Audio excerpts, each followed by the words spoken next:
Inside the detention facility known as County Number 8, the prisoners are walked down the dingy halls, past the cells, two guards monitoring the single line of women in loose khaki uniforms.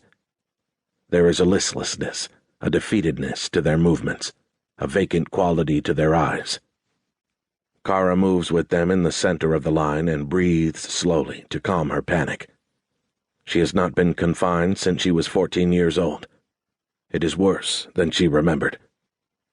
Every instinct in her wants to fight the vacuum of her surroundings, but she is too aware of how she stands out already, so she takes on the aura of the hopeless women around her, makes her body go slack and shuffling, lets her face assume a mask of blank uncaring. She knows the rules. It has been 16 years, but it never leaves you. Don't look at the guards unless they tell you to look at them.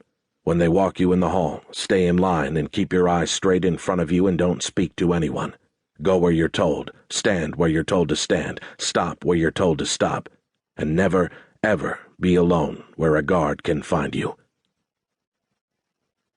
The line moves through the doorway of the common room of the jail, an open space between two tiers of cells, smelling of ammonia and sweat.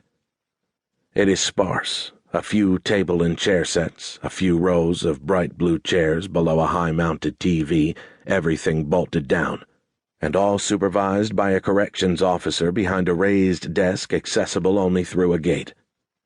The CO is a woman today, which makes Cara relax slightly. 70% of the guards are men. Fox is guarding the henhouse, like the one with the feral eyes and slathering jaws, the one who watches her with its eyes. The one outside her cell last night. He will not wait for long. She will have to be ready. She breathes in and looks around the room, memorizing the details.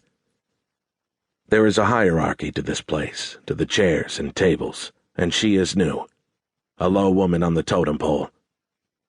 So she waits until the alphas are seated and chooses one of the remaining chairs, farthest away from the drone of the television hanging in a frame in the corner, which is her own preference anyway. She slumps in her chair as if half asleep, and looks without seeming to look. She remains still as she has been since her arrival. Very watchful, very still. She is listening for signs.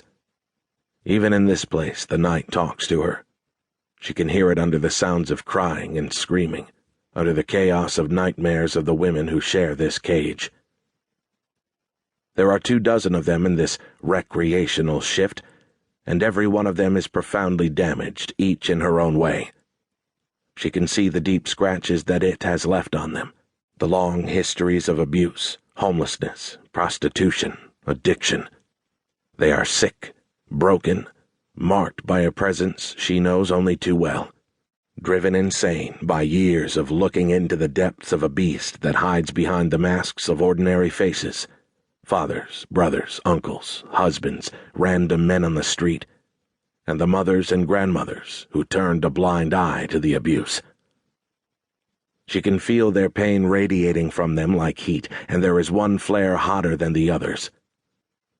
Her gaze stops on a frail, hunched woman at one table. This one does not look at the TV or at the other women. Her face is blank, and she rocks back and forth, loosely hugging herself. This is the one who screams in the night, Cara is certain. Few of the others have the same raw anguish. The scars are deep in this woman, both psychic and real. Cara can see the streaks of dried blood on the woman's khakis. She cuts this creature, slicing herself probably with her own ragged nails to distract herself from some immense pain.